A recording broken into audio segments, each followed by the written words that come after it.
Well, everybody's heard about the bird. The bird's a winner. Well, a bird. Grown men watch this shit? A podcast about indie wrestling. Bird is a winner. Well, a bird. Well, a bird is a winner. Well, a bird. The bird's a winner. Well, a bird. Well, a bird is a winner. Well, a bird. The bird's a winner. Well, a bird. All right, ladies and gentlemen, welcome to the internationally acclaimed hot mess of a podcast that is... Grown men watch this shit? Yeah, boy. Yeah, what a mess. I'm in a fun mood today. I'm also in a fun mood. Actually, I'm in quite a weird mood because I found something out literally just before we started recording that I did not know. Are you familiar with the film Demolition Man? I fucking love the film Demolition Man, sir. It's a fantastic film. It's in every way one of the most 90s movies ever. It's great. It's got Rob Schneider. Does it? Yep, Rob Schneider. Yep. You got Dennis Leary, Sandra Bullock. Wesley Snipes. Wesley Snipes? Wesley Snipes, Fuck Benjamin Bratt. You can't forget about Mr. Benjamin Bratt. But anyway, in this future, the Demolition Man, every restaurant is a certain restaurant. And now I thought that it was only one restaurant, but due to a release in other countries, they changed it. What is the restaurant where you saw it? What? The restaurant there's one restaurant in the whole movie. And they make reference to it in the movie. Like they make point to say this is after a war between all the brands. This is the only restaurant that's left. Oh man, it has been too long since I've seen this movie. I have no idea what you're talking about. I'm just gonna throw McDonald's out there. What? It's actually in the U.S. It's Taco Bell, but in everywhere or in other countries apparently it was Pizza Hut, and I don't think anybody else in the U.S. knows this. I just literally found out, and it's blowing my fucking mind. So what did we get in Australia? I'm assuming Pizza Hut. I don't know. I imagined. That's what I'm assuming. Do you guys know about Taco Bell? Do you guys have Taco Bell in Australia? I know that sounds so ignorant to say. No, I think they recently opened one in Sydney or something. But so you guys were aware of Pizza Hut, though? Oh yeah, and like we're aware of Taco Bell. You guys were familiar with the Pizza Hut brand? Yeah. Pizza Hut's like an institution here, like the all-you-can-eat Pizza Hut. I think many of us grew up where that was a birthday tradition. Then it probably is. That's so funny. Like the people in America, we're doing a Taco Bell, but there was like people don't know about fucking Taco Bell Demolition Man. We're changing to fucking Pizza Hut. You think it was like a regionalized sponsorship kind of deal there? I don't know, but the main thing that overlays the whole thing is both Pizza Hut and Taco Bell are owned by the same conglomerate, so it doesn't really matter, I guess. Yeah, I'm not a big Taco Bell guy personally. I think get the fuck out of here. We've got enough other really great Mexican food options to where I eat Taco Bell and I'm like, this is the worst Americanized variation of Mexican food I've ever eaten. If you're looking for Mexican, don't go there. Yeah, certainly not. If you're looking for Taco Bell, you can go for Taco Bell. Yeah, it's just its own kind of magic, right? Yes, indeed. But yeah, just imagine a future where all the restaurants are Taco Bell. There's that wrestler Alex Zane, who he's kind of obsessed with Taco Bell. He even calls himself the Sauce. Oh. But that'd be his ideal futures. He has no other option but fucking Taco Bell. And it's like upscale, fucking fancy ass Taco Bells, dude. Just like this ain't your regular mom and pop Taco Bell. This is highfalutin. Yeah, I've just discovered there's like a whole Reddit thing on this topic that we are currently discussing. That's ridiculous. That's awesome. Yeah. There's also big put him in the 3 seashells, like remember that gimmick? Oh, I always remember that. Wait, he doesn't know how to use the 3 seashells? Yeah, acting incredulous about this insane thing. Like, what an idiot! When I was a youngin' and I first saw this movie, I legitimately was like, wait, but how do you use the 3 seashells? Yeah, I think that's what they really want you to walk away saying, what the fuck? Yeah, is it like a scraping kind of scenario here? That can't be hygienic. Oh, they've got to have worked it out. I don't know. But there's actually a diagram somebody did. There is scraping involved. Yes, a guy drew it up like a mock, like little tutorial of how to do it. Awesome. You take 2 clamps or 2 shells, and you grab the remaining feces from your butt, and then you use the third shell. Kind of to like a scrape it. chopstick type of thing. There you go. Yeah, a clamp. If you're gonna get like a little teriyaki bite, but yeah, and then you use this is the most disgusting thing. Then you use the final shell to scrape away the remaining amount. I hope there's like a bidet scenario involved as well. Yeah, there's got to be something to just wash the rest out, I'm assuming. Because you really think about it, tissue paper, you're just smashing it in there and wiping it. Hopefully, I hope I got all of it. Yeah, there have been numerous dumb articles I've seen on Facebook about how Americans are... I think it was probably a Vice article, Americans are walking around with dirty anuses because they're not cultured enough to use bidets. Yeah. Our damn filthy buttholes. You don't want to sniff them, friend.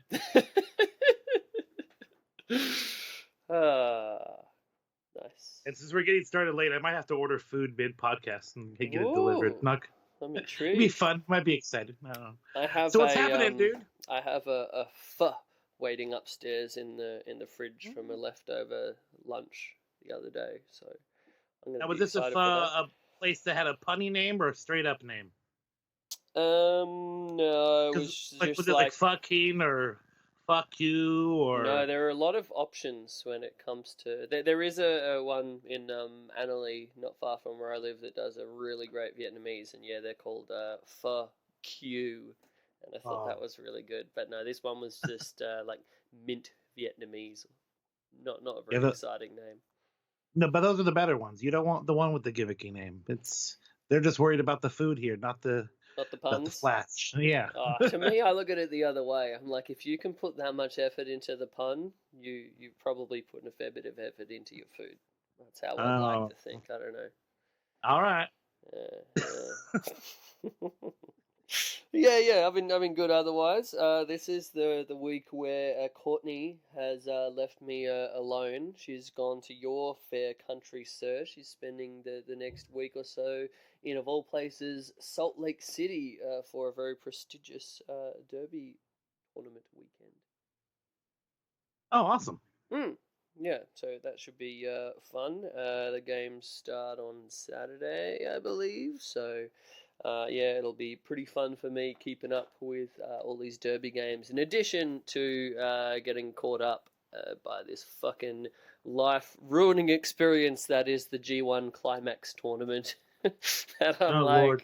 4 shows behind right now, and I have to get caught up for like the finals with the guys. So it's I've put myself in a real hole here, Jeremy.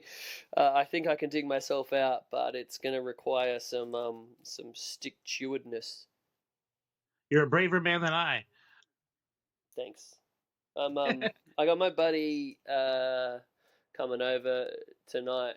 We're just gonna drink beers, but he's not like a wrestling watching guy necessarily. Like sometimes we'll talk a little bit about the wrestling, but I don't know if I just have to be like, dude, I know wrestling's not your thing, but I'm so behind in this G1. We really just have to put it on. I'm sorry. Yeah. Let's just watch Japanese guys punch each other while we drink beer. It'll be fun either way. Yeah. I think you'll be down with it. Yeah. I think it'll be fun. Yeah, how about you? I assume you're not watching any of the G1 as of yet. You've got enough other the wrestles to be watching anyway. Dude, to take on the G1, and then also, I still am a stupid, faithful WWE wrestling fan, plus the local shows I go to. I'd have to Plus all to draw the shit the line that I somewhere. make you watch. Yeah. Well, those are little treats I get to enjoy. Aww. Yeah, wrestling treats to chew on. But yeah, outside of that, I just going to local shows, working on a lot of art. Actually, speaking of art, dude, did I show you that? I showed you that Teddy Hart Game of Thrones thing that I did, right? I saw it on the Twitter and your Facebook, and then it was gone. Did Court get to you? No, I didn't know if you saw. I deleted it because I was wondering if I was being too dickish. So to let people know that's listening to the show, I did a design after Court Bauer from MLW hit me up, Game of Thrones themed, and I made a dire cat, like their dire wolf. And Court said he didn't want to use that because he felt like it's too close to he felt like they'd sue him for using it. Basically, is what he said. And then lo and behold, he goes and releases a strikingly similar design on his own, and I'm like, dude, what up? He's like, it was my idea. I'm like, no. Hey, Court's got a lot on his mind. He can't remember whether he originally came up with an idea or it was given to him from you. Oh man, it's fucking. I don't know if I should be pissed off or what, because I don't not contract with him. He doesn't own my ideas unless. And I mean, from what you tell me, Court's generally pretty good with the MLW stuff, right?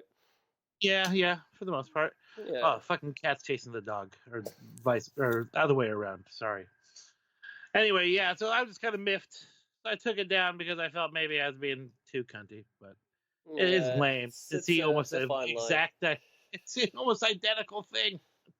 I did like their you had more of a ferocious cat, whereas theirs was more of a cutesy little face kind of cat. So I did. I hate to be complimenting the copycat art. But here's the thing: I could have done that if they had just asked me. Say, hey, we need a flat face cat over here. Boom. Yeah. Flat face.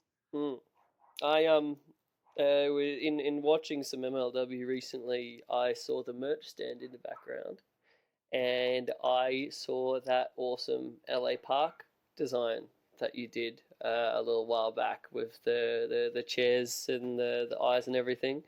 Yeah, that's pretty fucking cool. That was such a great design, and that's my biggest regret when I was in New York, when I went to that MLW show, that I didn't buy that shirt. Because I had so many other shirts that I was buying, and I think I was meaning to, but then we just had to run out of there real fast to get to that fucking AIW show, right? Across the other side of town in Jersey City. So yeah, I was just punching myself that I didn't get that sweet LA Park design. And then I also really like, I don't know whether you did this one or not, that new Davey Boy Smith Jr. New Japan themed shirt. Was that you? It cut out. I can't hear you. Yo, the Davey Boy Smith Jr. Harry Smith, the New Japan inspired lion mark kind of shirt. Was that you? I did not do that one. No. Oh, here I am giving you credit for someone else's work. Oh boy, yeah, it's great. Look at me, tremendous. I did all of the designs up there. No. I do have one that's a Heart Foundation one coming out pretty soon from them. So yeah, who knows how much more work I'll do with them. I do feel kind of annoyed at that, but this kind of shit is so stupid. Yeah, I hate that stuff. I've heard of people giving design work and people basically lifting it identically. I've actually had people almost. Oh yeah, that's bullshit. I mean, the ones where you can sort of in your mind kind of toss it up and be like, I can benefit of the doubt. They may have just completely forgotten about it, and then someone else came on with this or whatever. But some of them are just so on the nose that it's pretty hard to make those excuses. Yeah. Well, at least they put on a great wrestling product, and we watched a wonderful wrestling match from them this evening. We did. Why don't we start with that, huh? This is current, sounds guys. Good. This was this fucking segue. Yeah, this past week's episode of MLW. It was funny. I had my buddy David over last night. I find that I spend a bit more time with the mates when Courtney's gone. I don't know why. I need that motivation to have guy time, because she doesn't give a fuck. I mean, she's got derby. She's got heaps of stuff going on. It's not like she's one of the girlfriends that's like, Chris, why are you always spending time with the guys and not me? It's complete opposite of Courtney. Unlike some of my my buddies' girlfriends, but let's not go into that. But yeah, it's a weird thing, It's oh well, friendship time. Let's do this. But yeah, so David was over and we were watching a couple of shows, but the first was there was this awesome match I've heard great things about that happened on this past week's episode of MLW TV between Timothy Thatcher and Davey Boy Smith Jr. And we're both heaps into that catch wrestling style, realistic style, shoot style wrestling, that kind of vibe. So this is like Hell a yeah. dream match, man. I was real stoked about this. And then we put the show on, and we only work out like 50 minutes into the episode that we've actually played the wrong episode. So we watched the prior week. That when Bestia showed up or whatever. Yeah, it had actually a real fun match between Bestia, Cease, and Mance Warner, and that was a real fun match. And it had Von Erichs against the Contra unit, and a low key squash match on one of Selena De La Renta's stooges, Ricky Martinez, I believe. So it was a fun episode. But then I got to this latest episode that I was meant to watch today, and I was not disappointed. It was very fun. Did you watch the whole episode? I believe I did. Yes, indeed. I actually realized that I could pull up YouTube on my Xbox, so I just watched it from there. Quite nice. So it was fun watching between the two shows, because the prior one in Chicago, and they had a match excerpt on the episode we watched actually of it, was your good friend Jim Cornette on commentary, and then this next episode was our hero Tony Schiavone, and it's fun. Like, I think they both bring something really good to the product, but both quite different announcers as well. But I think they're two of the best going today. Hey, Tony is kind of corny though these days. He almost says all the cliche stuff and just kind of agrees with what Rich says without actually accentuating on what he said. But yeah, a lot of agreement. But it's cool to hear Tony talking wrestling, because everyone knows that's listen to this show that I love fucking WCW. So some Tony Schiavone is always my jam. Yeah. I think there's a certain amount of room for like your cliches. Like, I almost want a certain amount of cliches in my wrestling commentary. Like, if they're not hitting them completely, I'm feeling like I'm missing out on something. Well, it's more like not really saying, not necessarily wrestling cliches, just being cliched, not saying anything. Like, I don't know. It's hard to put. If we were listening to the show, and actually, if I had taken some notes, which I probably should have, I would be able to point out exact moments. But yeah, he was like literally on points where he's like, "What? Huh? That's not even that's nothing." And then fuck. It's hard to. I couldn't even say anything because I don't have any notes. He literally you don't have anything specific to criticize, but just that was the exact opposite general. that it always is ever. Like, it's ridiculous. I quite liked in the match, the Davey Boy Smith Jr. versus Thatcher match. There was a pretty good point that I remember Tony made about the actual wrestling, and like the idea of like there's certain things like a headlock that some guys will do just, and they'll just put on their headlock, but they won't really do the little things that make the difference, and other little things that guys like a Thatcher or a Harry Smith will do, to where they'll grind up that forearm, that little bit extra, and that kind of stuff. And that's like the little insight that I really appreciate, and I feel like Tony brings that maybe other guys don't so much. For sure. And the match overall was pretty incredible. I was actually pretty shocked with the overall outcome of the match, because I don't know. I assumed Timothy Thatcher was going to go over in this thing, buddy. Well, this was Timothy Thatcher's first shot for MLW. This was his first time in, and I don't know if he necessarily has a contract or anything yet. So I don't know whether this was just like a one-off dream match kind of thing, trying him out or seeing how the crowd receives him. I don't know, but it seemed to go over very well, in my opinion. 100%. Yeah, that was great showing by both guys, and I love the fucking stiff ass kicks from Davey Boy. Like, and he wasn't doing that shit. He pulled out some of those like Minoru Suzuki, like those quick, sharp forearms that I just love. Yeah, you can definitely tell he's like almost developed a totally different style since he left the WWE, which is what you should do. Yeah, well, I mean, he's a guy that's always had just that great catch wrestling background. I remember hearing even while he was actually in WWE, he'd be spending time training with a Billy Robinson or a Josh Barnett, and then like in WWE he wouldn't get a chance to show that whatsoever because you're just here to do your spots, bruh.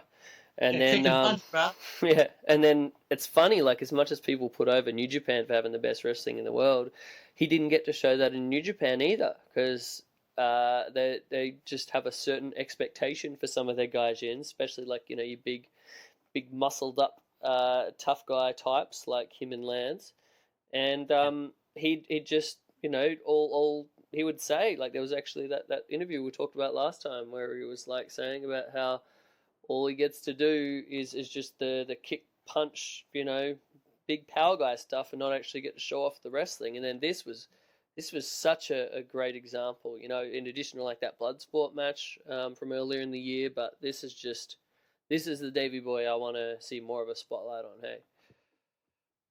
Yeah, they like, we have our shoot style fighting guys, not you, Davey Boy. You're here to be nostalgia and remind people of your dad. Your dad didn't do that shit.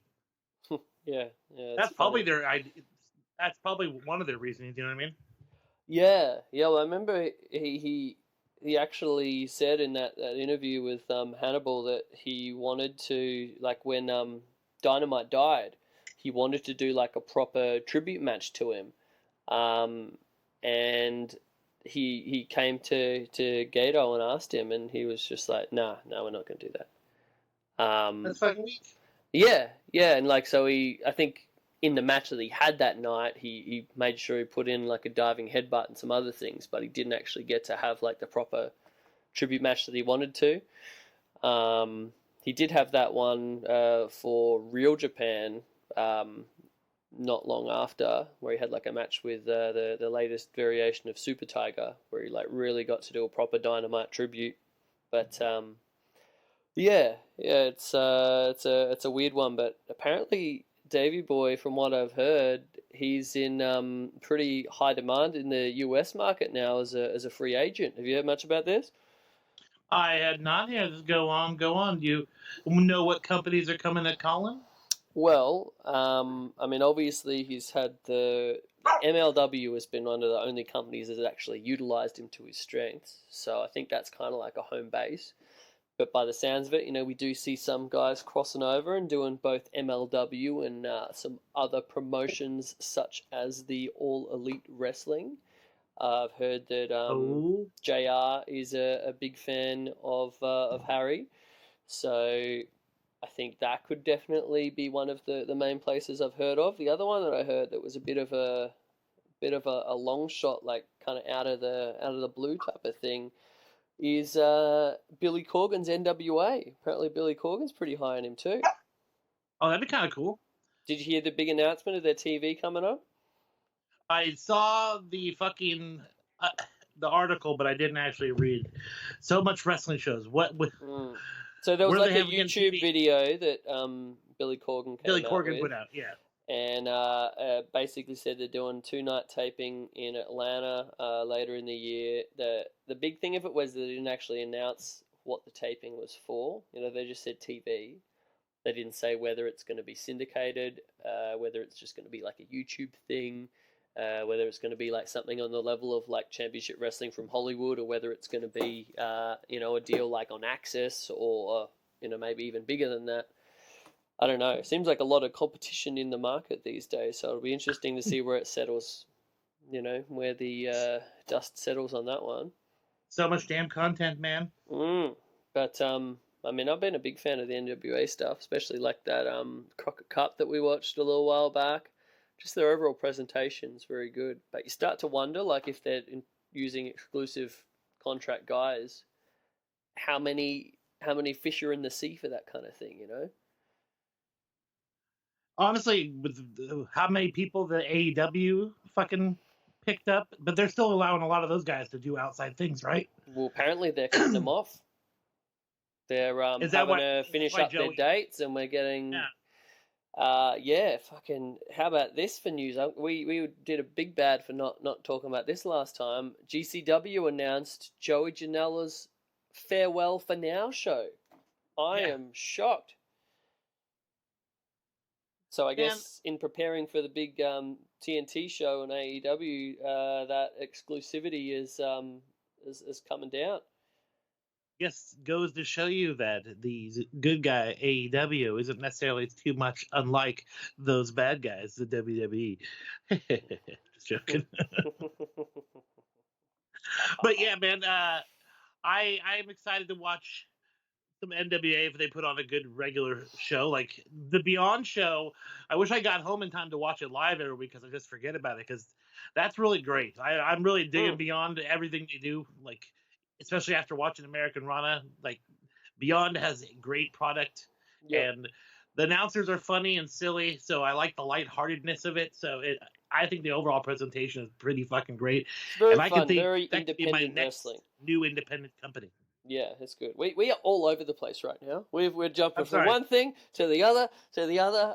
I don't know whether we just have our listeners that are used to this kind of shenanigans, but if you want to go into a one train of thought, lead me down that line, and I will try to jump on with you as well.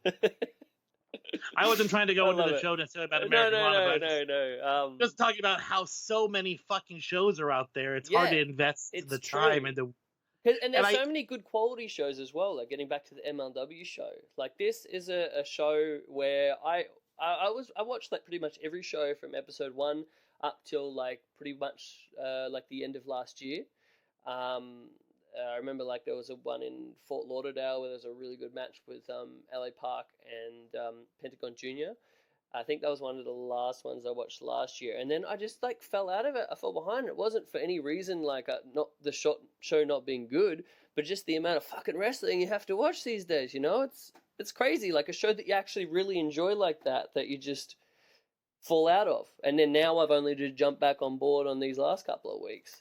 But you're right. So much wrestling, so much product, and then NWA is going to chuck another one in here. We're going to have AEW shows weekly coming up in October. What's a man to do? It's too much. At least we have stuff to talk about on this show. I like that we're complaining about all of the great wrestling. What pieces of shit we are. It's first Mark's problems or Mark World problems. First Mark World. First World Mark? I don't know. Something like Mark that. World problems. Yo, Chris, you there, buddy? Yeah, you're getting some reverb there. Yeah, it cuts out every once in a while for me. All of a sudden I don't hear you, and then it comes back. But that was the time I heard some buzz. It's weird. Some buzz. Buzzing. Yeah, I heard that buzzing. Other than that, I'm hearing you quite fine. We're hearing good now. We're good. Let's carry on. Sweet. So yeah, I mean, finishing up on this MLW show, we had this great main event, which, you know, I don't. There's some things where you just watch it, and you're like, if a match is so good, it's almost like there isn't as much to talk about as when it's just shit, you know? It's just like, it was just really great. Yeah, it's like there's some fine grappling from two gentlemen who are skilled at grappling. Yeah, it's very manly and aggressive. Yeah, and that's the kind of wrestling I like. I remember there was like a headbutt, like one of those European headbutts to the guts that Harry did in the match. I thought that was great, and just the overall quality of grappling. The single leg crab that Thatcher had on him at that one point, where you're like wrenching it. They put it over pretty big, but yeah, it looked brutal. He looked like he was going to rip his knee out of socket. There were some beautiful transitions as well, just like those little grappling things that from doing a little bit of like just an introductory level of catch wrestling myself. Like there was this bit where like I think it was it was Thatcher who was like controlling him with like a variation of like a Das choke, and then he like swapped on that, and then there was another bit where Harry like had like a arm trap like sort of drag thing, and then he like countered the other way and then went into like a flipping arm bar. It's just some great actual wrestling. That flipping arm bar was dope. I did not expect that out of Harry. Yeah, because I honestly haven't seen him do all that shit. I haven't paid attention to MLW as regularly as I should. And I mean, I was really happy with the fans as well, because I don't know if like your recollection of that, because we were at this exact same venue where this show was taped on Mania weekend, and it was almost like the crowd that was there were a bit more casual, kind of like not that, like you wouldn't think they were all that into like the serious wrestling.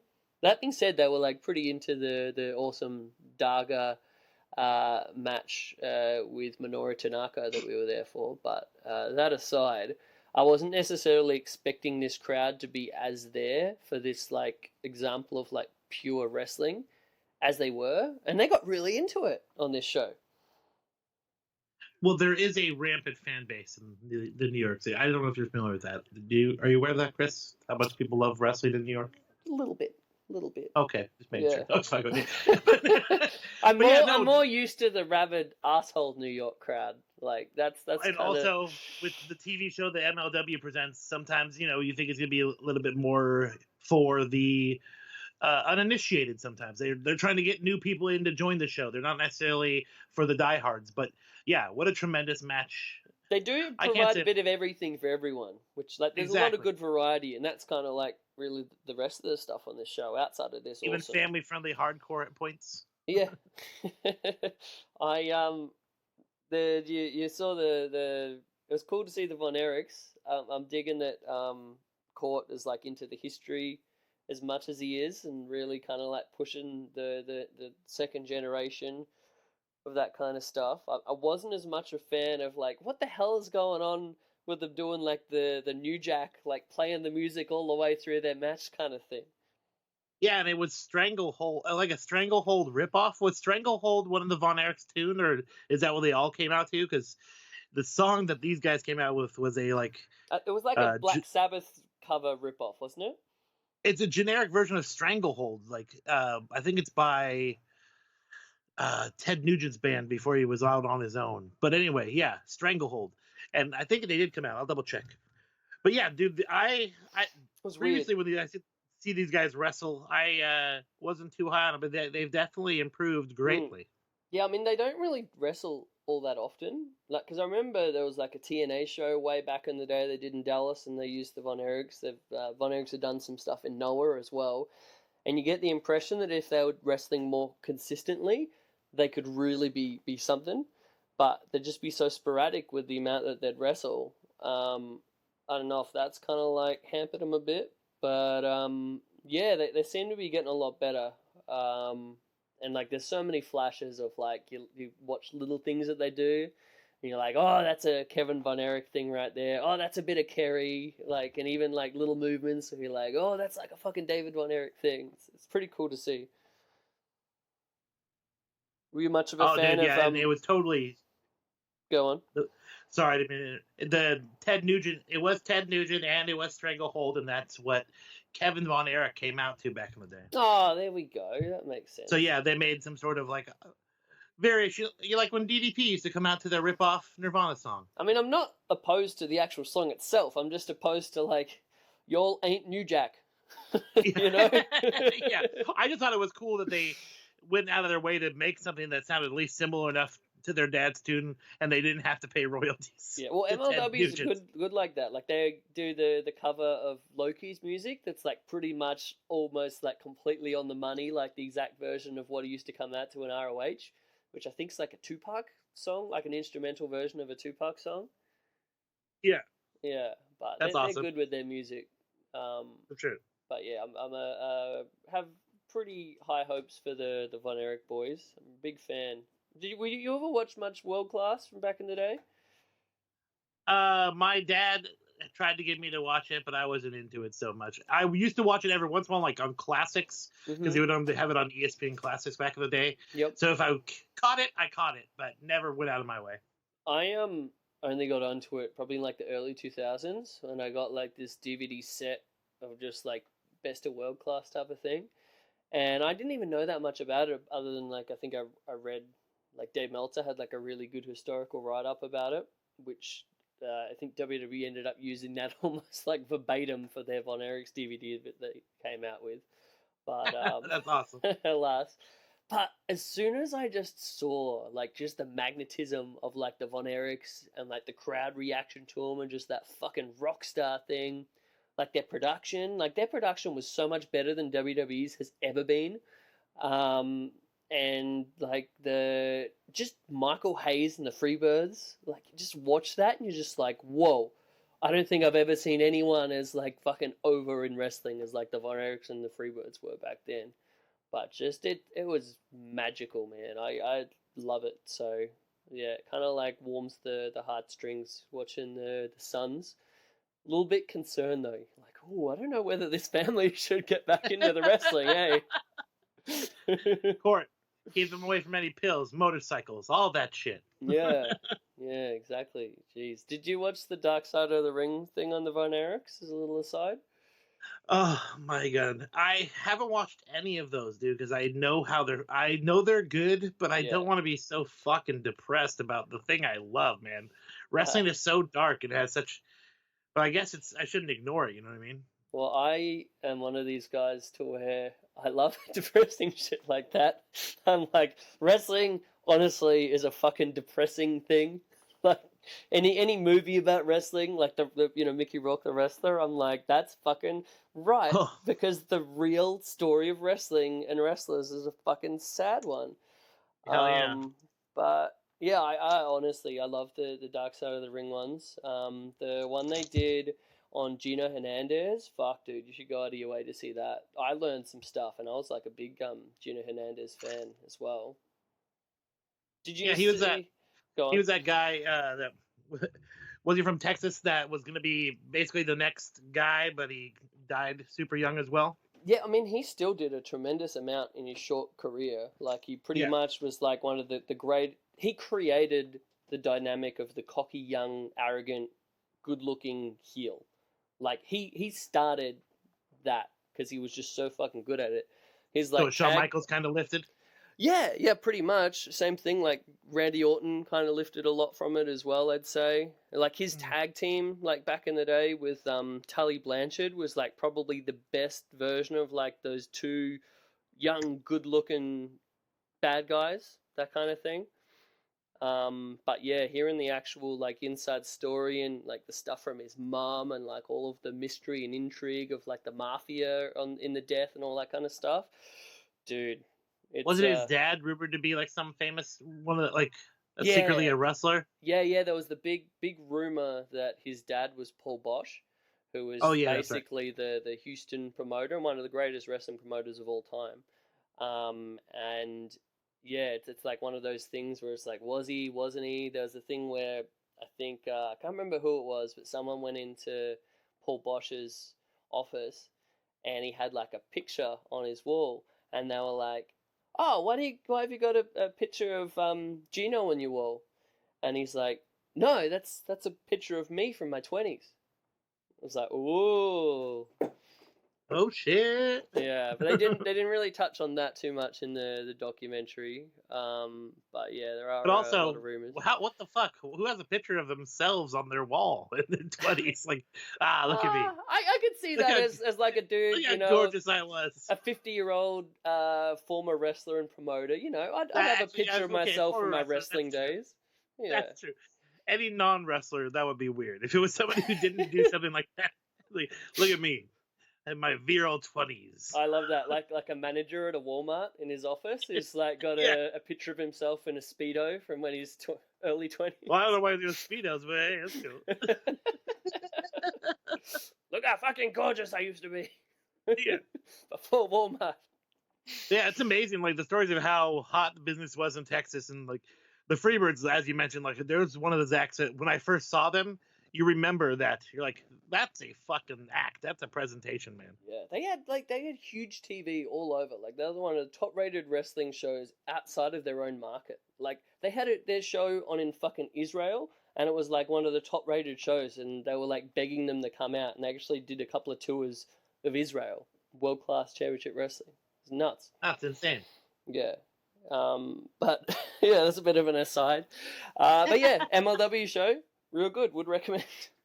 Yeah, and also we got to see Low Key beat up Wheeler Yuta real quick. Yeah, he fucked him up pretty fast. It was great. Quick Wheeler Yuta story. So my buddy Rick, who moved to the UK to wrestle over there recently, did like a bunch of stuff with the New Japan tryouts and all that kind of thing. He's doing really well. And he's just starting to kind of blow up in the UK scene. He went over and he trained with WXW. And so they have like an invite training kind of deal. So that was like his first thing before going into the UK, where he like trained with them for like a month or whatever. And then Wheeler Yuta was announced as coming over at the same time. And like my buddy Rick is like is slightly Asian looking dude, and I guess Wheeler Yuta is as well. But then one of the main guys on the show was like to Rick, like, "Oh, I'm really excited about your match coming up soon, man." He's like, "Fucking what?" And then he brought up the picture on his phone, and it was Wheeler Yuta. Oh no! Like, fucking all slightly Asian looking dudes look the same apparently. Yeah. But no, Rick. That's fantastic. Yeah, Rick had a little bit of a laugh on that, and send us the details of it. It was pretty funny. You start taking Wheeler's bookings. Yeah. I will not reveal the actual wrestler who made this confusion, but yeah, pretty good. Was it Mark Davis? No, it was not. It was a German wrestler in actual fact. But speaking of Mark Davis and WXW, actually, they've got some pretty sweet looking shows coming up in Toronto. Probably one of them's happening right now. My gosh, did you hear much about these? Yeah, I think Daniel McCabe is heading over there for that show. So, as a big fan of the shoot style wrestling, one of the biggest kind of like shoot style wrestling shows that's been going for quite some time, Ambition. That's like WXW's version of it. They normally put on like a one-night tournament around that 16-carat tournament at the same time. And it's just like a shoot-style wrestling tournament. So everyone does like a version of shoot-style wrestling, kind of similar to what has become a thing with Bloodsport. And they're doing their first ever one in Toronto, in addition to another WXW show over there. And it's got some pretty sweet looking names on it. And yeah, I saw your boy, Mr. Fucking what's his name again? What'd you say? Daniel McCabe. yes, that. Split my mind. It's all right. That's all right. No worries. Actually, I watched him his match with Tony Deppen from Scenic, and that was I heard good things about that. Great. Yeah. Really good match. He actually ended up winning the whole fucking shebang. So congratulations, Mr. McCabe. Nice. And he also just worked for a fucking SEMA's company tonight, I think. Oh wow! Oh, that OWE show that they've got in Toronto. Yeah. Interesting stuff. Yeah. So busy boy, Daniel McCabe. So yeah, I saw Daniel McCabe is in the opening round against Bobby Guns, who actually was quite good in the last Ambition show that I watched. So that'll be an interesting one to see who proceeds past the opening round. We've also got Timothy Thatcher in the opening round against Alexander Jaims. I don't know too much about Alexander Jaims, but that should be a good one. Another big one. This is the match that I'm very excited about. Opening round: Walter versus Mike Bailey.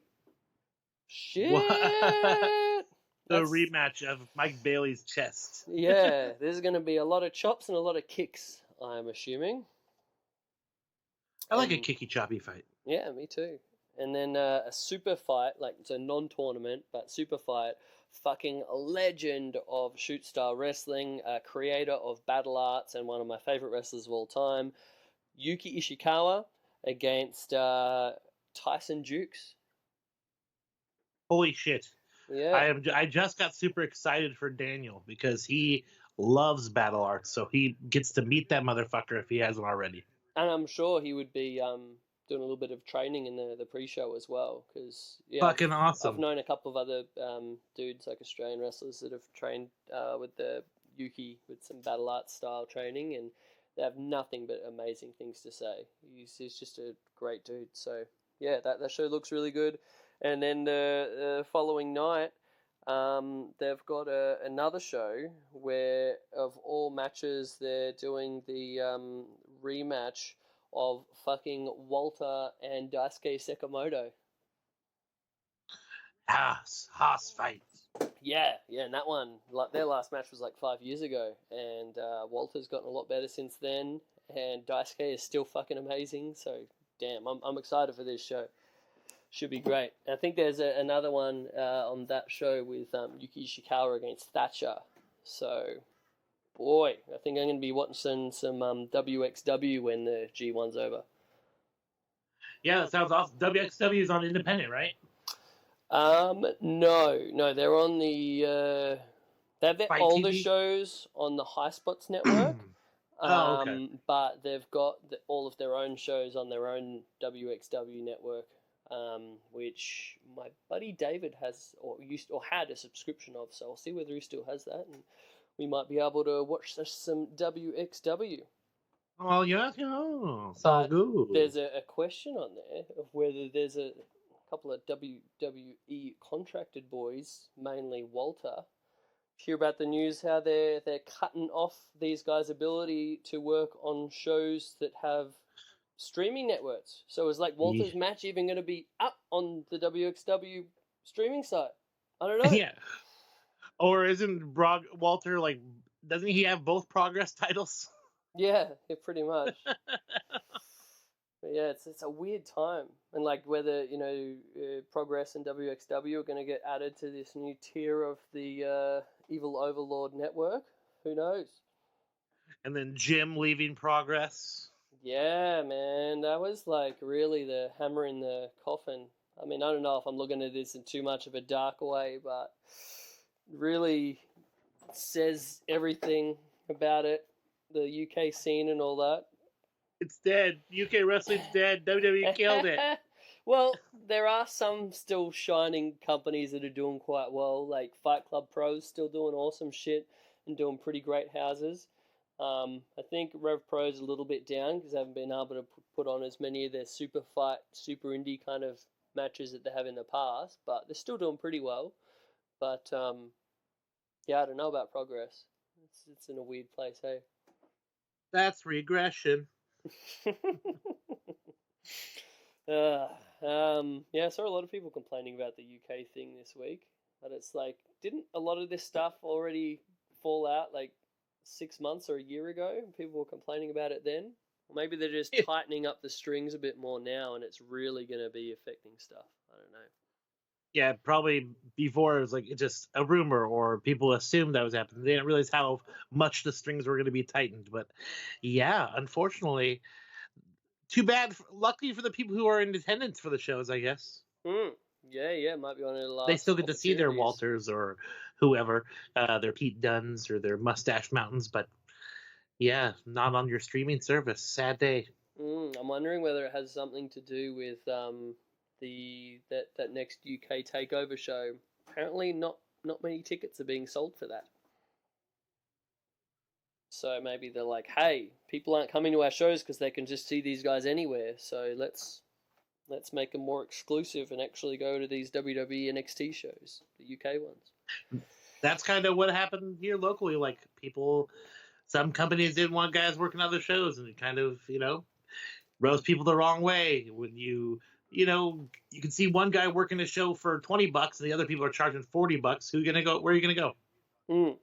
I guess it's on the promoters too. You have to protect your own product and make it a bit special in a way. So it's like maybe you shouldn't be putting your cachet behind dudes that are contracted to be working for other places. Yeah. I don't know. So next up, you mentioned earlier about another show that we watched. We've been watching a bit of the Beyond Wrestling lately, haven't we? Yes, indeed. Yeah, so we actually watched their Uncharted Territory the other week, and we didn't even talk about it because we had so much other stuff to talk about. I mean, we're not going to now because I kind of forgot everything that happened on the show. I remember there was a really good. Try to stir me to remember all that. I'm like, oh shoot, hard pressed. There was a great Eric Stevens Chris Dickinson match. I remember that. Oh yeah, that was fucking great. Speaking of Eric Stevens, he's going to be coming up here not this weekend, but the following weekend. So I'm pretty excited about that. Ooh, bringing back that choo-choo train ROH nostalgia. I might have to do it. I don't know. Choo-choo! He still looks like a beast, hey? Yeah, it was great shape. I remember there was a time during his sort of later days in ROH where he just got like real skinny, and it was like you remember the big tank Eric Stevens, and you're like, what happened? He's been training with Roddy too much. I don't know. He's been cutting, man. He's real lean. Yeah, but now, like, I don't know. Maybe it's because it's been away so long you don't necessarily think of him as big tank Eric Stevens. Maybe he's got like more of the badass look because of his sweet tattoos that he's got now. I don't know. He can still go though. Hell yeah.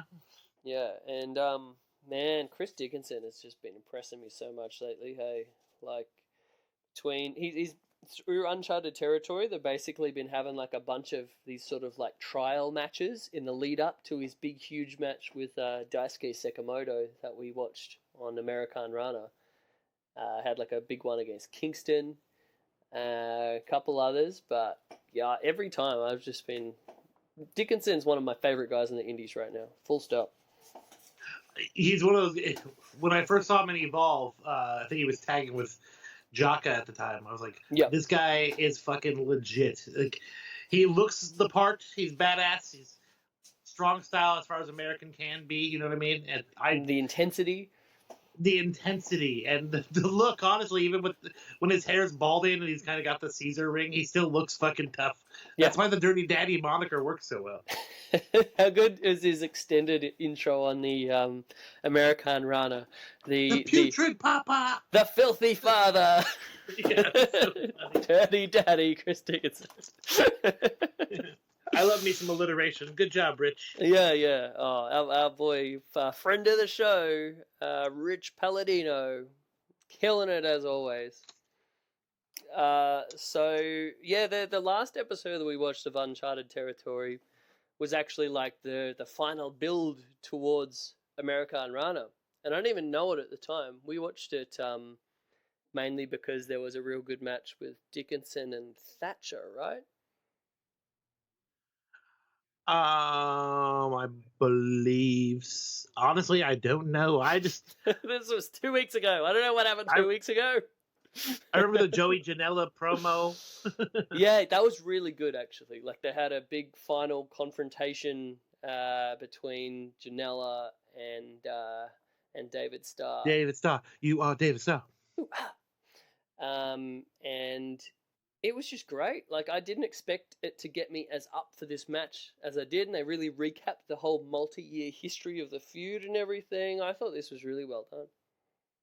Yeah, actually, the recap videos even played in the intermission of the show. Mm-hmm. Fucking great work on whoever's doing those. Yeah, do you know the one I love the best? What was your favorite?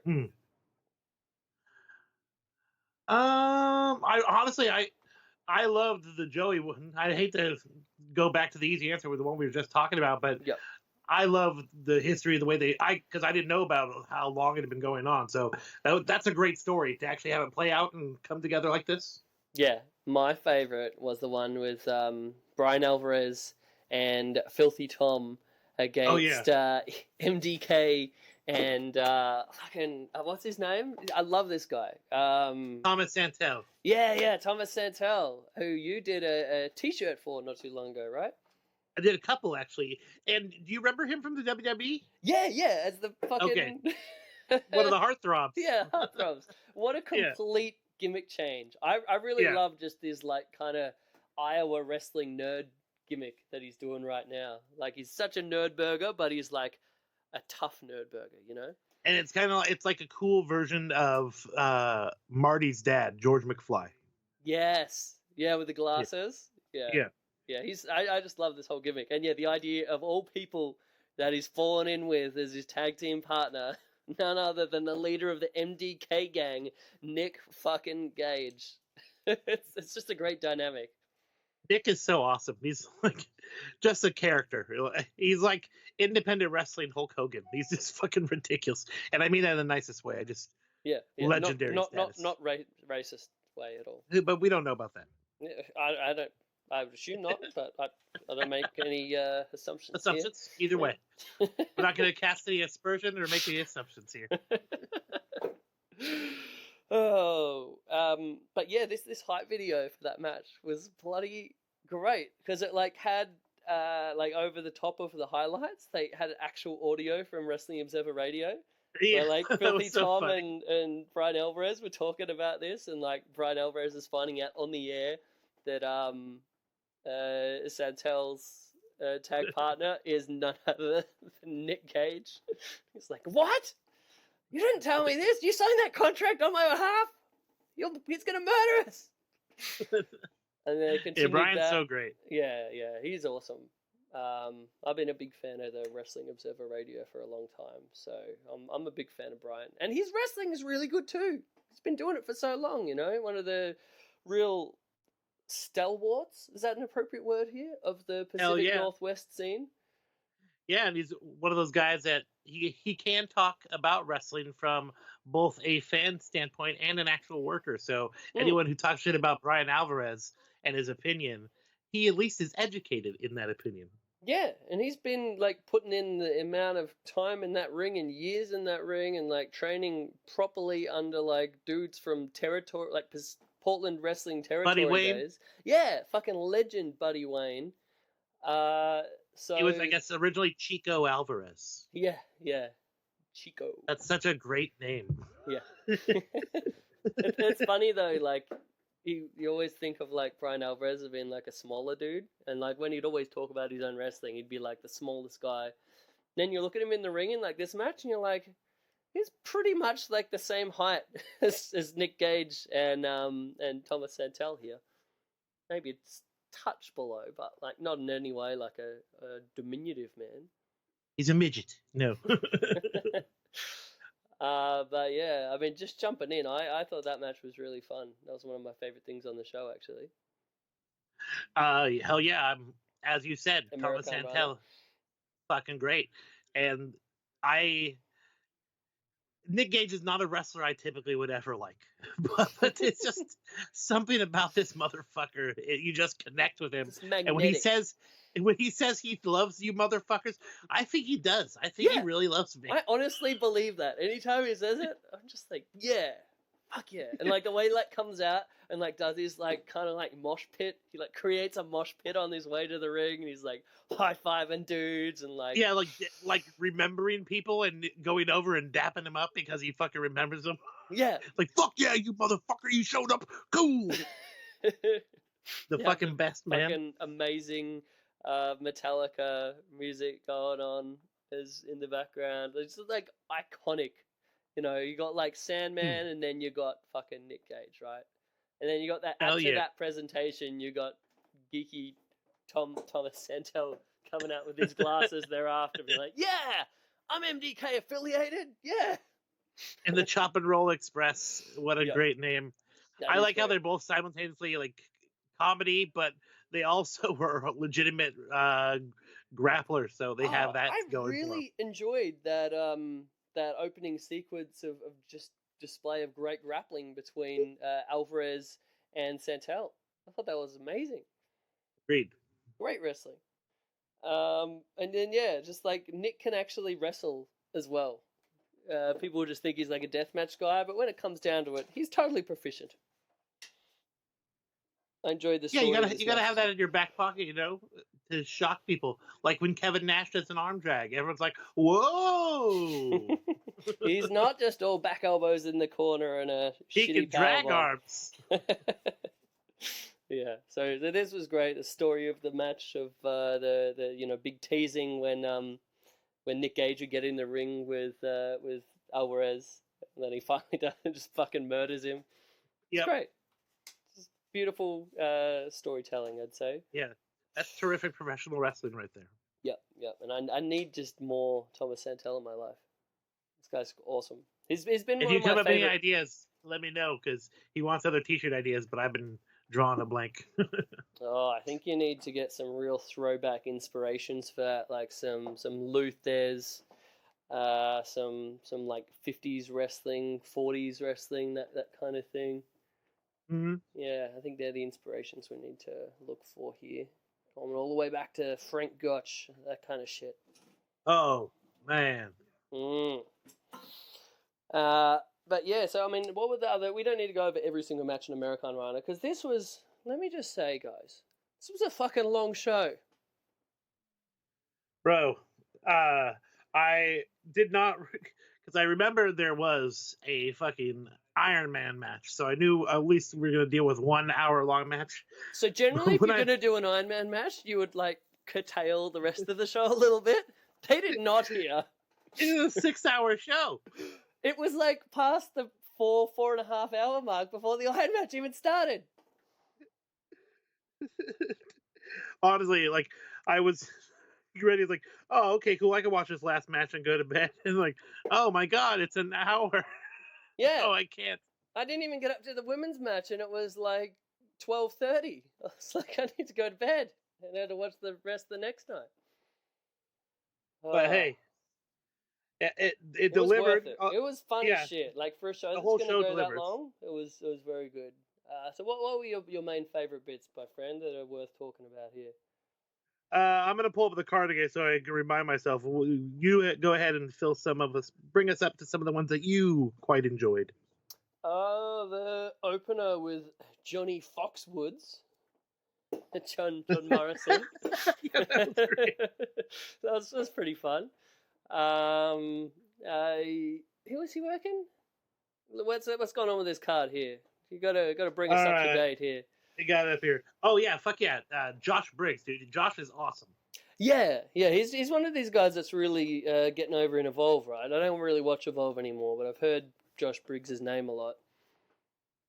And then we had the breakup or the first the Beaver Boys were up there. That was pretty good. Mm-hmm. Both great. I mean, you can't really say much more.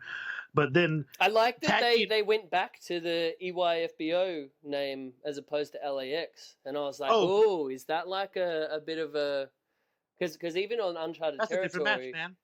Wait, I thought it was Beaver Boys against EYFBO. That was Bear Country. Ah, yes, I got confused. Beaver Boys is Alex Reynolds and John Silver. How could I confuse the Beaver Boys and Bear Country? The animal groups, man. It's understandable. Yeah, I'm sorry, listeners. I'm embarrassed. We'll flog him later. But no, Bear Country is fucking great. They're fucking cool. And EYFBO is such a fucking ridiculous name. Entertain your fucking balls off. Whatever. I learned a thing about the Pazuzu thing. Because, like, the Pazuzu I really enjoyed the comedy ladder match. Kikutaro's whole gimmick is trying to stare at Solo Darwin's butt. It was fucking great. Did you watch it? I watched little bits and pieces. Yeah. Well, then, Butcher and the Blade versus the Rock and Roll. The Rock and Roll just did all the cool shit that everybody wants to see them do, and that was fucking great. What a match. We got bloody Andy and bloody just the big menacing men that are Butcher and the Blade against, of all people, the Rock and Roll Express. And the Rock and Roll Express did great. They didn't even look like too out of place to me. Did you enjoy them? Yo, 100%. Yeah, they can still hold up, man. They're still hanging in there. But I have to admit something that I quite enjoyed, even though some people would even hate. I loved RD and Orange Cassidy, man. Oh yeah, this was great. This was really good because I was a big fan of what was his name back in Shikara? Archibald Peck. Archibald Peck. Oh, he was just the man. And then this whole thing that's happened with WWE and him just getting fucking the raw end of the stick with that bullshit that happened at the Hall of Fame, and then him just, you know what? Fuck it. I don't need this. I'm quitting.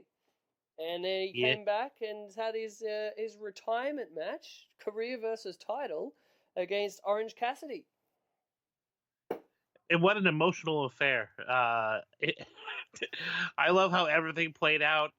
All the sunglasses bits. Yeah. He broke like 3 or 4 pairs of sunglasses. He had a pair on him he was unaware of. And then the big bit where he gets the other pair of the sunglasses out of Artie Evans's own waistband. Yep. What a moment. Or when Bryce Rumsberg walked by and straightened Cassidy's sunglasses for him. It's just so awesome. I thought, RD did such an amazing job of selling all of Orange Cassidy's shtick. Like, just so much better than anyone. Just his facial reactions and, man, I love this. I'm not like, I like some silly wrestling of it sometimes, like the comedy wrestling can be a bit over the top, but I thought this was perfect, hey? Yeah, pretty much, Orange Cassidy can do no wrong for me because I love the overtop nature, and people who don't get it, like, I get why you don't get it or don't appreciate it, but it's taking the basic essence of never hurting your opponents in wrestling to the furthest extent, and it just cracks me up every fucking time. It was Like awesome. when he fires up, dude, and walks around and stomps around the ring, like shows some real fire that Orange Cassidy rarely shows, and then comes in with that tiny ass chop, like fucking A, dude. And So good. like ultimately, it's really, is it over with the crowd? And this crowd was just fucking losing their biscuits for this match. Losing their biscuits. But yeah, the whole show was great, and I haven't seen a lot of Sakamoto or Daisuke Sakamoto, and fucking A, what a Haas affair. Those guys just beating the tar out of each other. Dude, I've been such a big fan.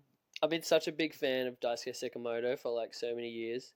Like from all of his stuff in Japan, from like 0-1 to like everything in Big Japan. Like he is just the fucking greatest hoss in all of wrestling to me. It's still weird me seeing him without his beautiful mullet. Do you remember his days with the beautiful mullet? I do recall the beautiful mullet. Yeah, on top of those amazing traps. Yeah, they just really set it off. But we've lost the mullet. He's in grown-up mode now, I guess. All business, Daisuke Sakamoto. But there were points of it where they literally looked like they were fighting. Like it wasn't planned parts of wrestling. They're just laying the shit into each other as hard as they can. It was fucking great. That was fantastic. Like especially at the part when Chris was trying to pull him off the ropes. Yeah. You know, like towards the beginning, it looked like he was literally like there was no discussion about this. He was literally trying to muscle him off, and Daisuke was not going to let it happen. Yeah. And that's the best part in these matches, like, because so often you have these matches that are meant to be like such this, brutal shoot fight affair, and then you can like actually get the sense of like, guys, oh, is this my turn or your turn? That kind of like separation of like, this is meant to be this badass hoss battle, and instead it's just this phony bullshit. But this felt legit, and those like chop exchanges, to me, the best part of this match was down that finishing stretch where they're just doing those Kobashi chops in the corner, and just the amount of sweat. There's like a cloud of sweat around them with the light and everything. Yeah, it's so like good. Yeah. Oh, it's intense. This was just two angry men clubbering one another, and I loved every moment of it. The cage match was pretty good. It was kind of quick, and they got bloody really quick, which was unexpected for her. I don't mean to be a killjoy on this one, but I was a bit disappointed by this match. I'd heard a lot of good stuff about Chris Statlander. I've been a fan of Priscilla Kelly as what was it, a Shakara thing? Queen? No, Princess? it's Kimberly, not Priscilla Kelly. Oh, this one is Kimberly. Yeah, but Kimberly, she had like the princess gimmick in Shakara. That's what it was meaning to say. Right. Yeah, like Princess Kimberly. I think that was it. Yep, not exactly. Too crazy. But yeah, I've enjoyed her stuff for quite a while. She had the amazing feud with Chris Dickinson years and years back in Beyond that was fucking fantastic. So I had high expectations for this match, and it was, I don't know, something a bit missing. I agree with you. I think Chris is great. I think she's going to be really, really awesome soon here. And Kimberly's always great to me. But like I said, the match just seemed quick. They got bloody really quick, and it seemed kind of out of nowhere. And the finish kind of seemed out of nowhere too. I was like, all right, cool. We're really heating up here. This is actually starting to get good. Oh, it's over. Oh, okay. Yep, exactly. Bit weird. And then the Iron Man match. Can I ask you a question? Ask away. What is the deal with this? Everyone's favorite alien, something alien. How is Chris Statlander an alien? I do not understand this gimmick here. Well, she's self-representing as an alien. Let her be. No need to question it. That's what she is. She's an alien. Oh, that's just how she's presenting. All right. Yeah. And yeah, I loved it. I saw her fight KTB one time. I think it was pretty fucking great. She's awesome. KTB makes everyone look great. That is a good point. As far as the Iron Man match goes, Joey Janela and David Starr, one of the best Iron matches, or one of the best matches I've probably seen. Wow. I have never seen an Iron Man match quite like this. To me, it was the closest thing that I could use as like a reference point for this. Do you remember that like Iron Man match between Hero and Punk in IWA Mid-South? Yes. Where they like did there's like ladder stuff and a lot of like craziness. You've never seen that before, but I mean, this really pushed it to the next level. Yeah, the chair spots were insane. David going up 3 right away. How about just a German suplex through a fucking open chair? Yeah. Or the German suplex off the fucking second rope through a couple of chairs was pretty gnarly. Yep. And the crazy, I don't even know what it was. It was like a fucking something or other where they were on the top rope and they went through the 2 doors that were like double decked. Oh, he did a fucking fisherman buster. Yeah, shit, that was nuts. Yeah, I was watching this one with David and he was just like jaw kind of to the ground through a lot of this stuff. And man, David was bleeding pretty hard, pretty fast. Hey, hang on a second, my dog's freaking out. Give me 1 moment, okay? All right, Bronx, you need to calm down there, mate.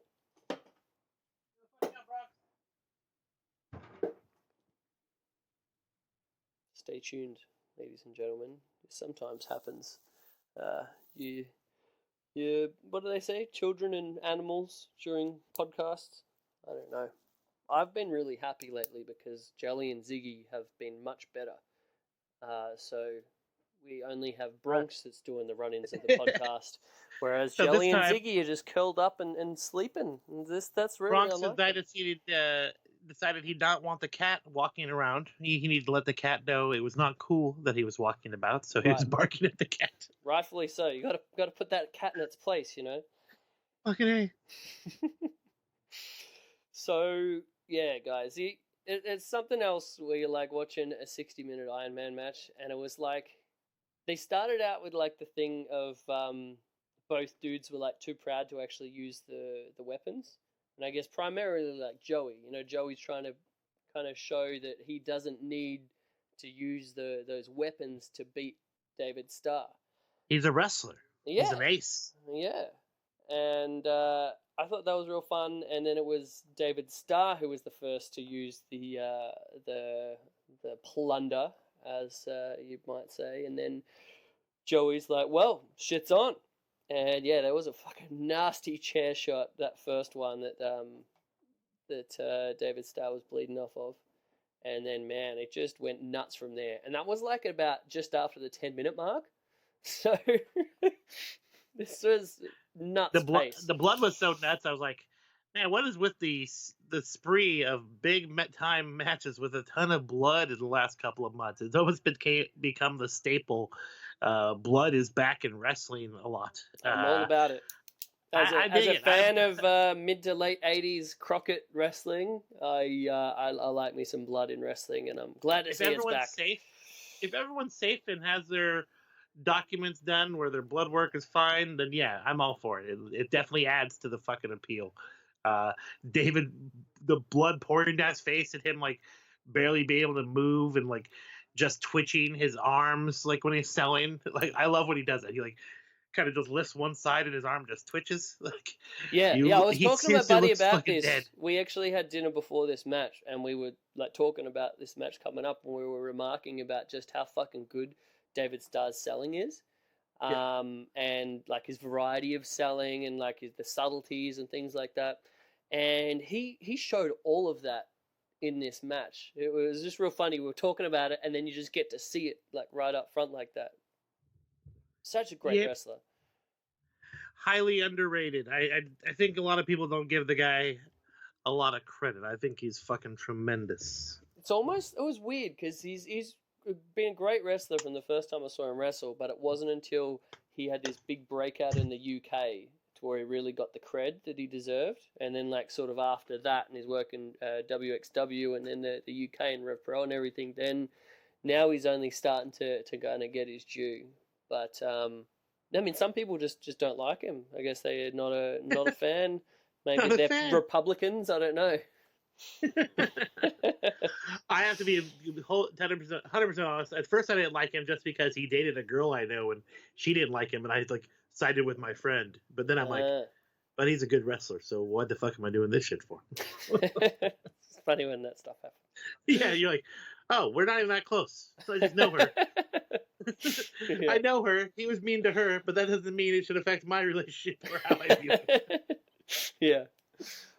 Oh man, there was some shit that Joey took in this match, and you're like, in a way, I'm like, I guess this is like Joey's kind of farewell to Beyond Wrestling, you know, before he gives his independent goodbyes everywhere. You're like, Well, think about the 3 days he had. He had this show, he had Defy, and he had PWG all 3 days in a row. insane. But like to me, you have a dude that like takes the risks and just the insane bumps that he took in this match. And that's a guy that's just about to really start the big money earning years of his career after like all of the fucking ridiculous shit that he's put himself through for like the last decade or whatever. He's about to like fucking debut on TNT for bloody Ted Turner, big time prime time wrestling and a big time contract, and he's doing this shit. I love it. Couldn't happen to a nicer guy. Indeed.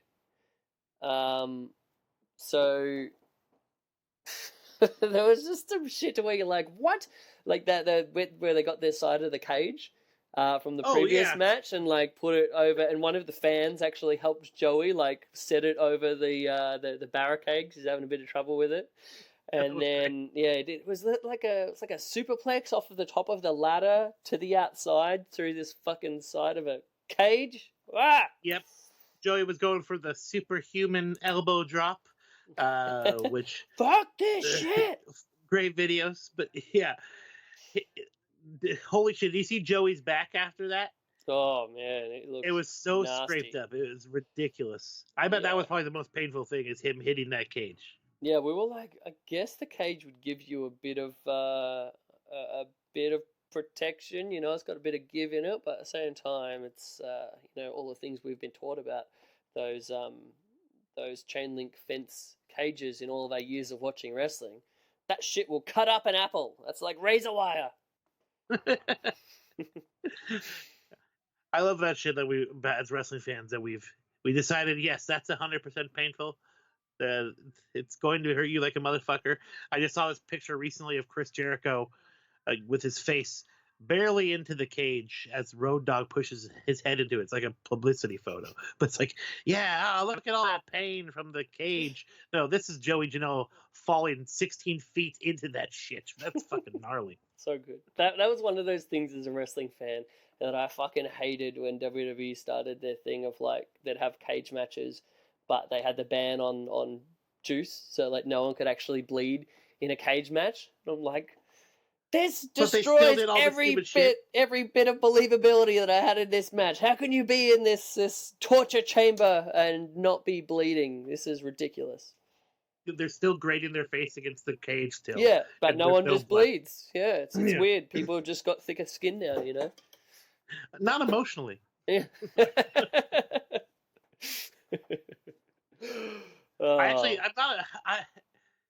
I every once in a while there's a pretty good cage match, but for the most part I don't really care for them because they're usually, especially in the WWE, they're usually plotting. There's a lot of just pushing and grinding. And well, I always while that sounds pretty sexy, I don't like it in my wrestling. My kind of cage match is like the Crockett, like Mid-South, like that kind of territorial wrestling approach to a cage match. You know, it's like we're locking these guys in so they can't run away from the fight, and it's not, you know, this bullshit of you have to climb out of the ring like first man to escape as the winner. No, that fucking cage is there so you can just beat the fucking shit out of one another, and one man's gonna pin the other man and be the victor, and the other one's gonna be practically dead.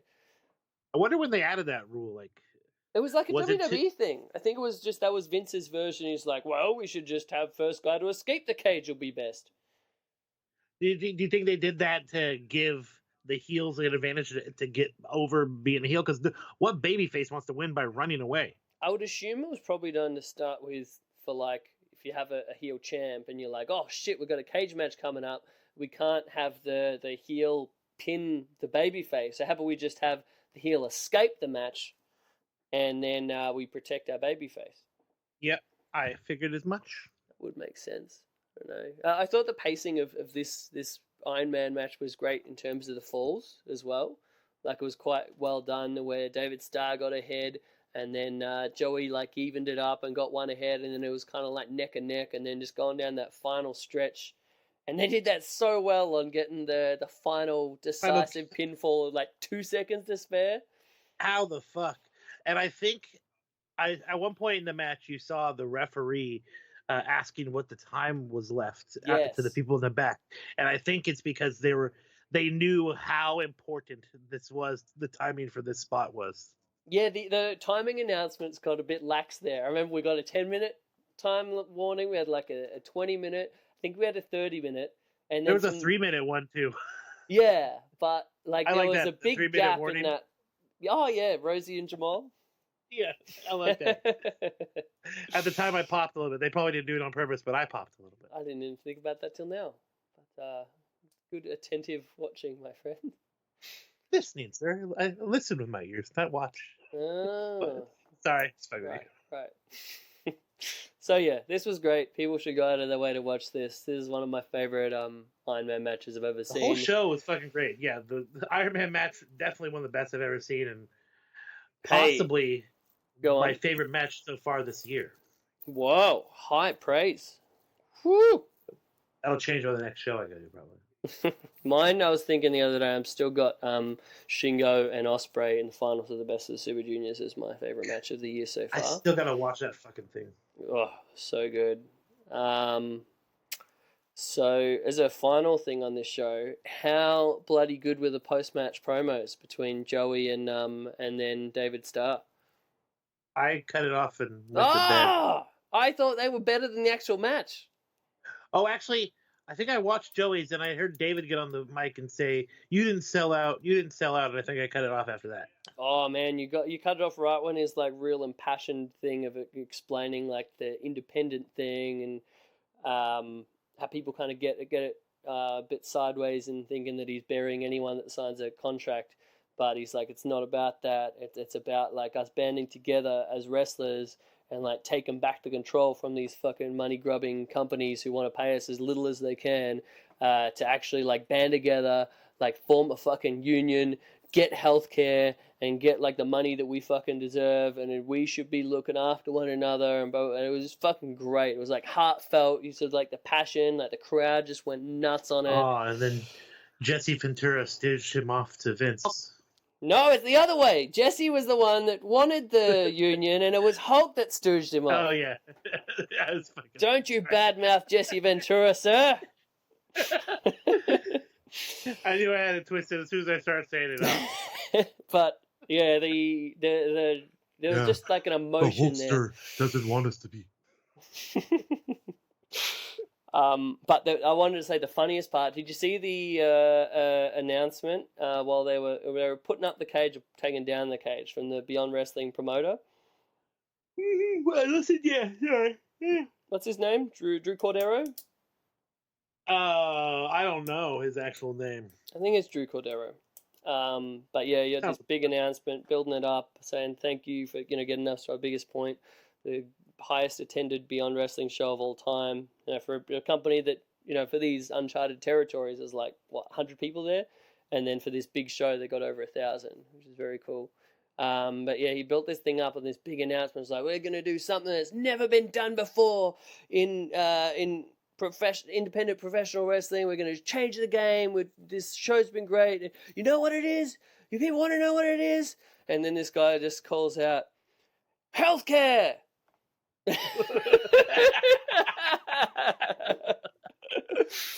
David Starr, how'd you get in here?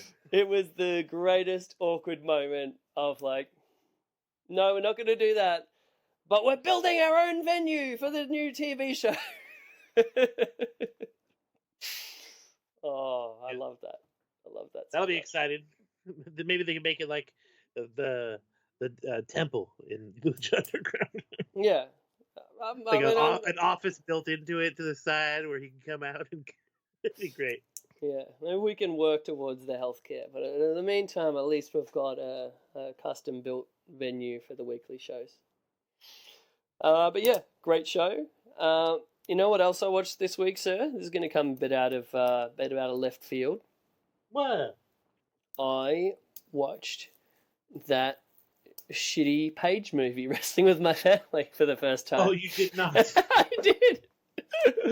So my buddies Faz and John, they were over. I think I spoke about it last time. We were watching the AEW show, and Faz is kind of like getting back into this wrestling bubble after not giving a shit about it for a long time. And then he messaged me out of the blue, and he's like, "Dude, you ever seen this movie Wrestling with My Family?" And when I read it, I just kind of laughed. So I'm like, "Oh, no, I have not." He's like, "You want to like hang out and we'll like smoke a bunch of weed and just watch this movie?" And I'm like, "Yeah, why the fuck not?" You know, that I would not have in any way watched this movie otherwise. Yeah. But you know, time to hang out with buddies. You know, smoke some good quality weed and just have a nice time together. And maybe it was because of my inebriated state, but I thought this was, you know, it was a bad movie, but it was fun. Did you actually see it? No, I actually am kind of interested because I'd like to see Nick Frost and seeing somebody else play. He is Paige. the best part of the whole movie, honestly. Yeah, and then seeing Selena Vega play AJ. Is that who she played? No, she played Nikki. Who did she? Yeah, she played AJ Lee for the wrestling bit, but she didn't really do much other than just the wrestling scene. But no, the wife, Ricky's wife, Paige's mum. What's her name? The wrestler. She's actually a pretty good wrestler. Selena Knight. Yeah. So the mum was played by the chick from Game of Thrones. Oh, crazy! The main heel, Cersei Lannister. Oh, crazy! That was pretty nuts. Yeah, but yeah, there's just some ridiculous shit in this movie. Like just obvious stuff that you know. It's like that clearly did not happen. Like that is just, you know, for the sake of Hollywoodizing or whatever. And bits that you like, you'll just let go. Like Vince Vaughn as the entire performance center staff is amazing. That sounds so great. The entire performance center, one man, Vince Vaughn. That's so good. And the other bit where it's like there's a match that she has with a brother who is El Ligero, but they didn't have him do the mask thing in the movie. But they have this thing where like they make out he's jealous that she got the contract, and she comes back home for Christmas, and the family's promoted this show as a thing, and they have like this match between them, and then he shoots on her, and he actually beats her up and gives her a bunch of fucking power slams and stuff. It was so ridiculous. Yeah, I bet that really happened though. That's yeah, for real. The right? most important part of her life. She wanted people to know, my brother beat me up at the contract. Oh, another bit with like the big crowning moment of it, where she's finally is about to debut on Raw, and she's got a match with AJ Lee, and holy shit, and they make out that she's just been brought up, and the match is basically a shoot. So she's just like waiting. What? Yeah, so she's just like waiting in her dressing room, just like real nervous of like, oh man, I really have to win this big match. Like they're not having any conversation beforehand or anything. And then she's going out and it's like, holy shit, she did it! She won! That is amazing. It's the most wanky fucking bullshit, but yeah, It's kayfabe shoot wrestling. It's like so. But then it's so weird because in other moments they actually acknowledge wrestling's fake. Like they have this thing in the performance center where she's like wrestling the shitty supermodel chicks that have no idea about wrestling, who've just got a contract because they're attractive. And one of them like stiffs her a couple times, and then she gives her like a receipt, and then have Vince Vaughn come over and like, stop that shit right now. We don't do that receipt shit here in the WWE. And you're like, what? Just like this bizarre line between like real and work. And it's just, oh man, it's fucking weird. That's fantastic. My mum actually like messaged me, funnily enough, a couple of weeks earlier, and she watched it, and it was like on a flight or something. She's like, have you seen this Wrestling with My Family movie? It's nuts. Paige won the match on her own. Mum enjoyed it, I think. That's great. That's the main takeaway I've taken from this. People who have no idea about wrestling think it's a fine, dumb movie. People that know things about wrestling are like, this is fucking terrible. But maybe terrible in a fun way. I don't know. Awesome. Yeah. So I think that's everything here. Have you got any other news for me that I don't know about, sir? I got fucking New Japan coming up in a couple weeks. I'm pretty excited about that, but we'll talk about that soon enough. Super J Cup. Yep. Yeah, man, that's gonna be great. Amazing Red, dude. Yeah, that was a pretty sweet announcement. I wasn't expecting that, because he just retired recently. Yeah. Quite the surprise. Yeah, that's awesome. And yeah, they got some other great announcements on it too. I saw Gresham was on there as well. Yeah, man, that should be a great tournament. Anyone that's like sleeping on this, especially if you guys are in the LA area and you're not necessarily going to go to the Walter Pyramid show for the finals, let me tell you, that's going to be a great show. And do not let it look like that fucking crowd at the G1 opener in Dallas. Because this show, based on this lineup and the prestige of the Super J Cup, that should be a well-attended show, in my opinion.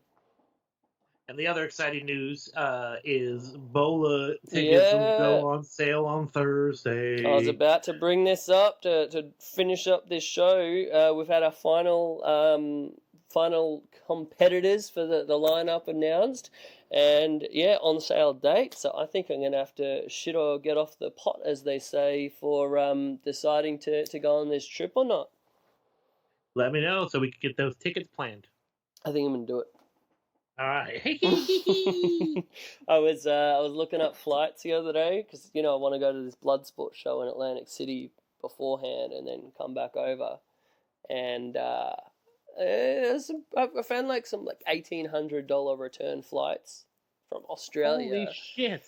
So I mean that's what I'm outlaying here. I mean in American dollars that's like 120. Not really. No, I would say no. I don't think so. Oh yeah, it's better than anything in American money. Yeah.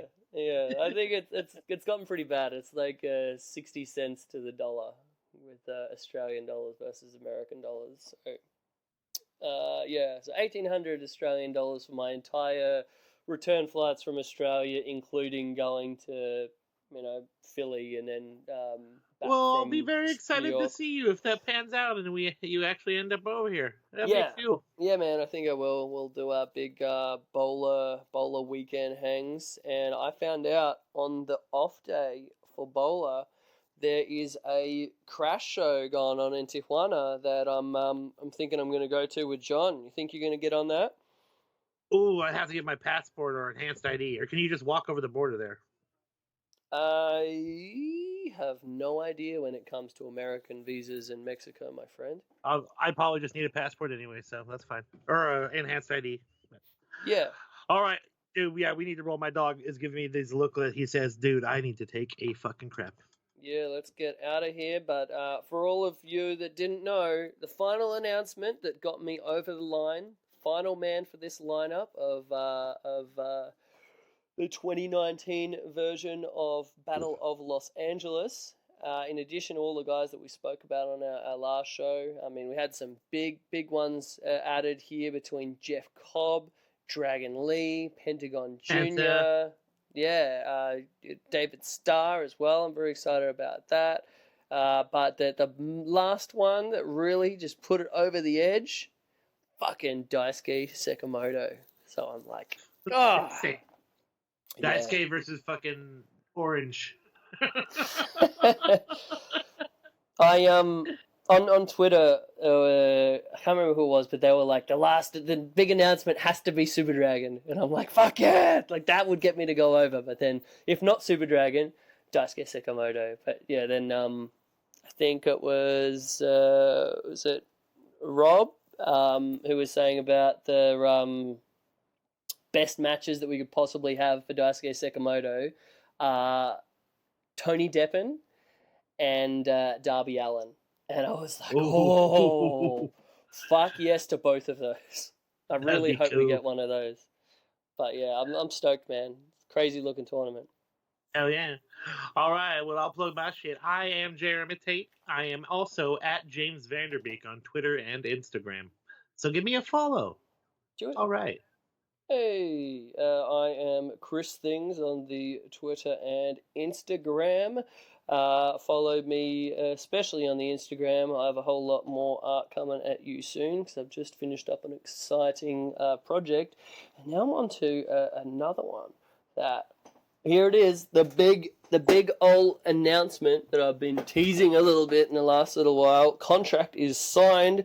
I am very excited to tell you guys that I am going to be doing the illustrations for a new book coming out, being put out by Hybrid Shoot, a collective by the frontman, awesome journalist in his own right, Jonathan Snowden, of wrestling's 100 bloodiest matches. And I'm going to be doing an illustration for every one of them. And I can't wait. Heavy. Yeah, it's going to be a lot of drawing bloody wrestlers. But I made it in my mind when I was like, gave the yes for this. I'm like, I'm pretty much going to be doing that anyway. So fucking why not? Yeah, hell yeah. Yeah. I'm very Congratulations, excited. Awesome news. Thanks, man. Thank you.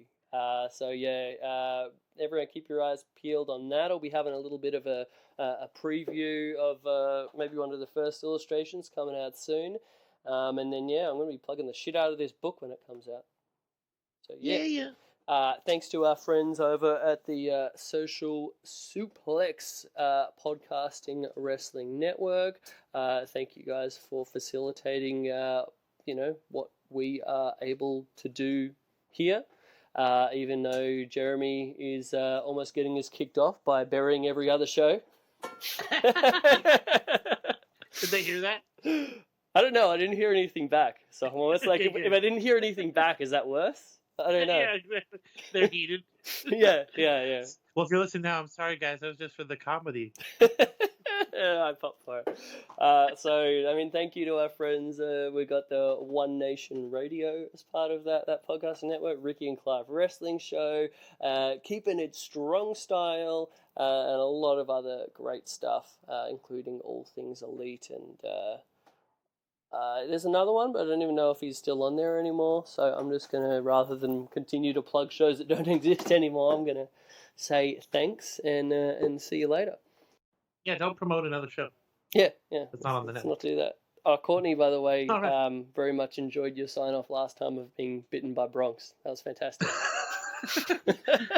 There was a good period of this show where he was kicking my ass for a solid amount of time, dude. I was trying to continue the conversation but not yell at him because I saw that girl on the internet who got yelled at for. You don't want to accidentally record yourself fucking punching your dog. Oh, what a trash person! Well, he's a puppy. Yeah, she punched her dog. I smacked my dog in the butt when he's misbehaving because he's a puppy. But that chick spit on her dog. We're going to a dark place here. Yeah. Fuck that bitch. We rock.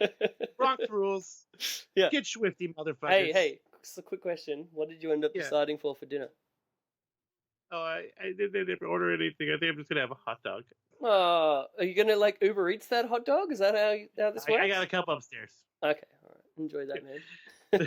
they're locally sourced hot dogs from this beach. Fancy. All right. Get swifty. Bye.